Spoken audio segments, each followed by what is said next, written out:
அப்பா கற்கராஜா 3 முறையும் மாலை போட்டு இந்த பண்டார கலத்துல இருந்திருக்கு. இல்லப்பா நான் இவருக்கு தான் வாக்கப்பட போறேன். எப்பா பரவாயில்ல, நான் இருந்தாலும் இவரோட, செத்தாலும் இவரோட, வாழ்ந்தாலும் இவரோட, மாண்டாலும் இவரோட, நான் இவருக்கே வாக்கப்பட்டு போறேன். என்ன கல்யாணம் பண்ணி வைங்கக்கா. கற்கராஜா வேற வழி இல்ல, சிவன் என்று அறியாம பண்டாரம் தானே அப்படின்னு இவர் நினைச்சு, அவங்கெல்லாம் சொந்த பந்தம் இருக்காங்க, இவங்க நல்லா வச்சுக்கிடலாம் அப்படின்னு நினைச்சு பார்வதிக்கும் பண்டாரத்துக்கும் கல்யாணம் என்று சொல்லி தாரகாபுரத்திலே ஏற்பாடு செய்தார்கள். ஆண்டவனை நல்லா குளிக்க வச்சு பட்டு வேட்டி பட்டு சட்டை எல்லாம் போட்டு மேடையில கொண்டு வந்து உட்கார வச்சிருக்காங்க. கூட்டத்துல இருக்கவங்க மற்ற அரசர்கள் பார்த்தாங்க, இனிமே இந்த கற்கராஜா அரண்மனையில நம்ம சாப்பிடவா? இவன் வீட்டுல கையை நினைக்க கூடாது, எந்திக்கையா துண்டை உணர்ந்தாங்க, தோல்ல போட்டாங்க. பொண்ணு வேண்டாம், இவன் சோறு வேண்டாம், கல்யாணம் வச்சிருக்கா, இவன் கல்யாணம் வச்சிருக்கான், பண்டாரத்துக்கு கல்யாணம் பண்ணி கொடுத்திருக்கான் அப்படின்னு எல்லோரும் எந்திரிச்சு போனார்கள். பார்வதிக்கும் பகவானுக்கும் திருக்கல்யாணம் எப்படி நடக்கு? கட்டா செய்து கொண்டு வந்த திருமாங்கல்யத்தை எடுத்து கொடுக்க அவரா அரணை நல்ல அரணை அவரா அரண்மாங்கிய சூட்டுமா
கற்கராஜா கதவை திறந்தான்.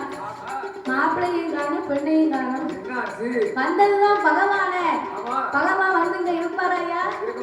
பார்வதியை பகவான் தன்னுடைய வாகனத்திலே கைலாசத்துக்கு அழைத்து சென்றார். கைலாசத்திலே அழைத்து சென்று பகவானும் பார்வதா தேவியுமாக கல்யாண கோலமாகவே கைலாசத்தில் அமர்ந்தார்.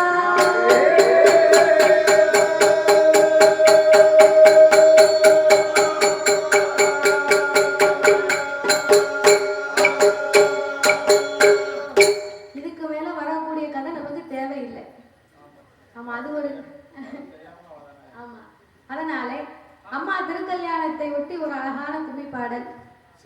தன்னன்னாதீனம் தன்னாலும் தனதானதீனம் தன்னாலும் தன்னன்னாதீனம் தன்னாலும் தனதானதீனம் தன்னாலும் தன்னானதீனம் தன்னாலும் தனதானதீனம் தன்னாலும் தன்னானதீனம் தன்னாலும் தனதானதீனம்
தவிச்சு வராத சக்தி அம்மாக்கு தங்க குஞ்சம் கொண்டு வீசுங்கம்மா தவிச்சு வராத ஆதி சக்திக்கு தங்க குஞ்சம் கொண்டு வீசுங்கம்மா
வணக்கம்.